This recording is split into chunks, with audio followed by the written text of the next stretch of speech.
अहमद, क्या हुआ?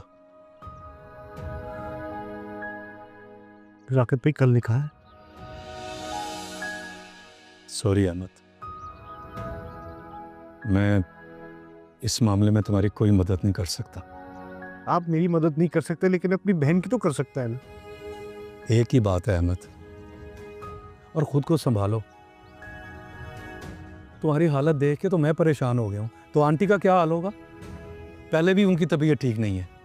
मैं क्या करूं नज़ाकत भाई, कुछ भी मेरे कंट्रोल में नहीं है। एक लगाऊं ना, सारा कंट्रोल मेरे पास आ जाएगा।